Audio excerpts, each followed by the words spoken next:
Olá a todos e sejam muito bem-vindos ao Nova Gênesis. No Lamelog anterior, nós introduzimos o assunto da inocência primeva, que, para resumir brutalmente, poderíamos definir como o estado de espírito que está aberto ao fantástico, ao maravilhoso e aquilo que o Dr. Plínio também descreve como retidão. Se você ainda não viu esse primeiro vídeo, recomendo fortemente que comece por ali. Deixaremos ele no iCard acima, se o YouTube colaborar, e também na descrição. Hoje nós vamos tratar justamente sobre o que seria esse maravilhoso a que Plínio se refere. Mas antes de começarmos, não se esqueça também que com ações simples você pode nos ajudar imensamente a espalhar nossa mensagem. Então considere deixar o seu like, compartilhar o vídeo, deixar um comentário e, obviamente, se inscrever caso ainda não seja inscrito. E dito isso, vamos começar. Bom, como você já deve ter visto pelo título, vamos falar sobre transesfera, que é mais um termo cunhado pelo Dr. Plínio, em que é plenamente explicado o que ele quer dizer por maravilhoso. Vocês vão ver também que a realidade que o Dr. Plínio fala é o mesmo idealismo radical que pregamos aqui no canal. Temos o Dr. Plínio como uma influência preciosa, e podemos dizer que, apesar de nossas diferenças extremas, temos objetivos parecidos. Dr. Plínio não esperava restaurar a ordem medieval, mas uma ordem medieval católica idealizada, que transcendia aquilo que foi de fato a Igreja da Idade Média. Um avanço, mas também um retorno ao ideal, que nunca existiu historicamente.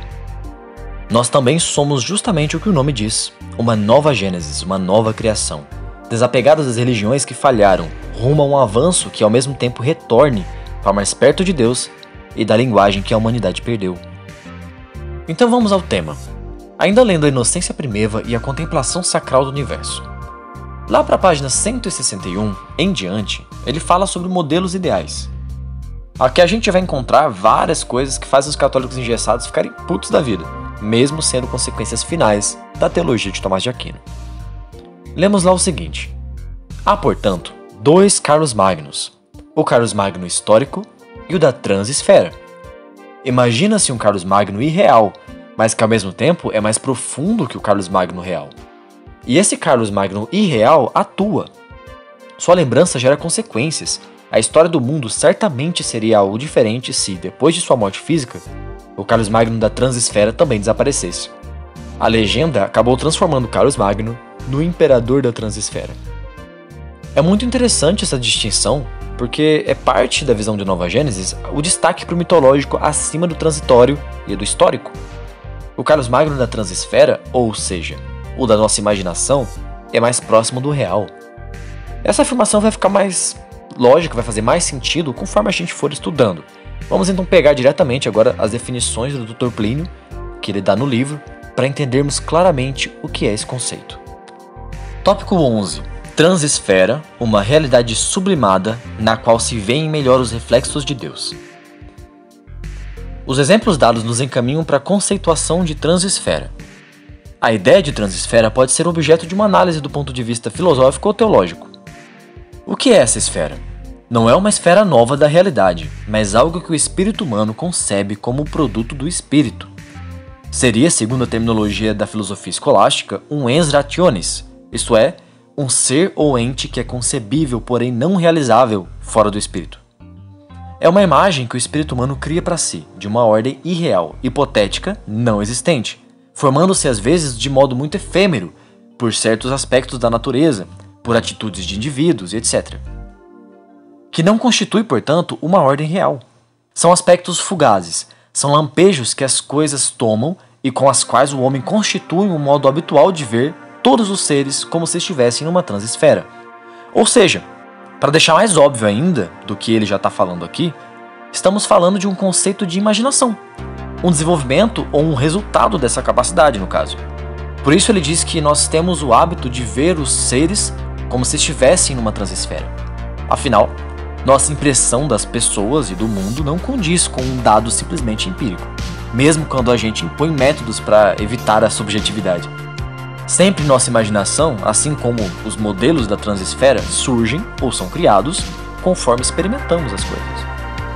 Agora de volta ao texto, de onde paramos. Ele, o homem, sabe que essa transesfera, como ele a vê, de fato não existe. Mas sabe que, quando os homens todos caminham muito rumo a Deus, todas as coisas da realidade tomam estavelmente aspectos suscetíveis de serem sublimados, de modo a constituir uma visão transcendente da realidade, uma transesfera. Assim, a transesfera é um possível existente apenas na mente divina, que nos compete desenvolver e explicitar, e no qual vemos muito mais marcantemente os reflexos de Deus. A gente pode comentar nisso aqui com um pensamento de Tolkien, quando no Ainulindale é criado Ea, o mundo que é. Eru coloca no centro dele a chama imperecível, ou seja, foi dada ao homem, principalmente o homem que é ligado ao mundo diferente dos elfos. Somos muito mais vinculados a essa terra. Certo, mas a chama era posse de Ilúvatar, por isso a gente tem na nossa cabeça as ideias que estão na mente de Deus. E novamente temos uma compreensão que não contraria a teologia escolástica, mas continua ela. Voltando ao texto. De maneira que a transesfera é um possível em Deus, não criado, porém um possível virtualmente já criado, do qual nós temos certa noção a partir de seres criados ou de obras feitas pelos homens. Quer dizer, ele está criando na nossa mente. A gente tem uma certa noção a partir dos seres criados. Isso é imaginação. Imaginação como o encontro do homem com os possíveis em Deus da teologia clássica. Vai me dizer que isso não é incrível, né? Isso não é um conceito foda. Bom, seguindo. De algum modo, esse possível vive em nós, desde que não sejamos tão miseráveis que nada em nós tenha restado daquele possível que nos tornaria mais parecidos com a nossa própria transcendência. Isto é, com aquele possível ideal de nós mesmos para o qual devemos tender. Por pouco que esse possível subsista em nós, ele aflora daqui, de lá e acolá, à maneira de um mundo que não está inteiramente vivo, mas que tem semividas. Às vezes, esse possível reluz mais diante de nossos olhos e nos faz perceber, como um plano vagamente delineado, a ideia do palácio interior que cada um deve construir. Se favorecido de um modo especial pela graça, esse possível pode reluzir aos nossos olhos de modo também especial e nos apresentar uma ideia mais rica de nosso palácio interior. Então, a essa visão sublimada da realidade, nós chamaríamos de transesfera. Agora, tópico 13 desse mesmo capítulo.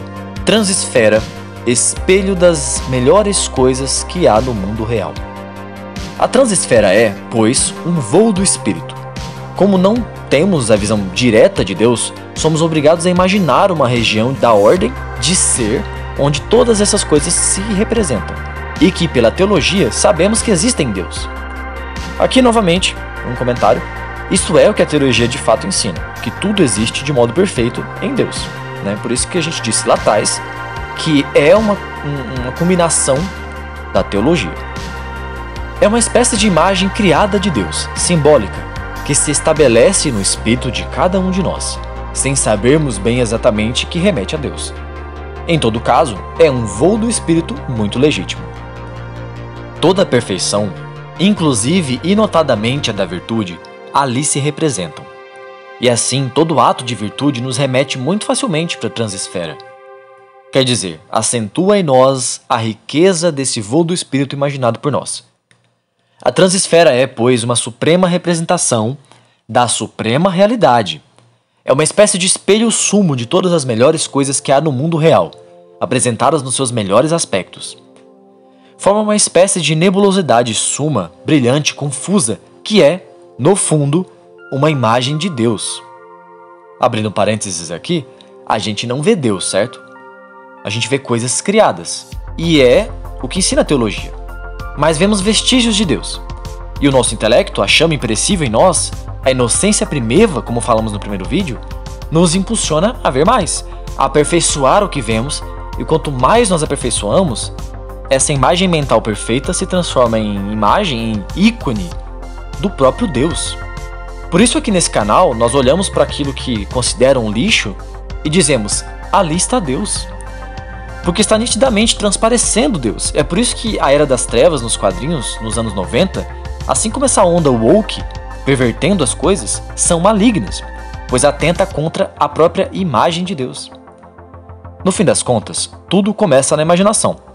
A visão moderna nasce também de mitos, só que de mitos ruins, de imaginação doente, como ensina também o mestre Masaharu Taniguchi. Agora a gente chegou no seguinte tópico, que é o último desse vídeo, a transesfera numa definição sintética. O que foi dito pode ser sintetizado numa definição.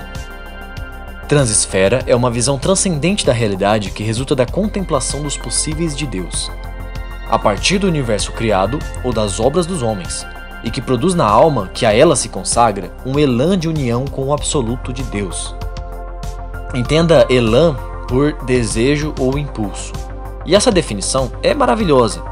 Ele também vai dizer que as pessoas acusam isso, né, elas podem acusar isso de não ser uma visão da realidade, que isso não é ver a realidade. E ele vai dizer que ver a realidade não é apenas ver aquilo que é evidente, mas também aquilo que é patente. E que saber o que é patente e o que é evidente é enxergar a realidade de uma maneira plena. A gente assina embaixo nessa definição. Então podemos dizer que aquele que só vê o patente e ignora o evidente vai tender a loucuras e utopias, enquanto que quem vê apenas o evidente é materialista e cego. A verdade é olhar o evidente e, pela graça de Deus, enxergar o latente, os possíveis, e saber que a nossa missão, como seres humanos, com a inocência recuperada, completar a criação de Deus. É algo que pregamos, e isso também, novamente, encontramos em Tolkien. Como eu mostro nesse vídeo aqui, que vai estar no e-card e na descrição, que sintetiza o conceito de subcriação.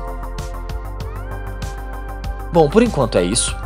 Nessas duas partes vocês puderam conhecer um pouco da mente desse grande homem que foi o Dr. Plínio Corrêa de Oliveira. Viram sobre inocência primeva e como ela é necessária para se conectar com a transesfera. Esperamos que com esse vídeo tenhamos conseguido despertar em você ao menos uma faísca dessa inocência primeva e, se esse for o caso, que nos ajude a levar essa fagulha para mais pessoas através do seu like, inscrição, comentário e compartilhamento. Se você é novo por aqui, também não se esqueça de dar uma boa olhada nos cards, nos links na descrição e no canal como um todo. Garantimos que você vai se surpreender com a proposta única e fantástica que estamos trazendo. Nova Gênesis agradece mais uma vez a sua audiência e até o próximo vídeo.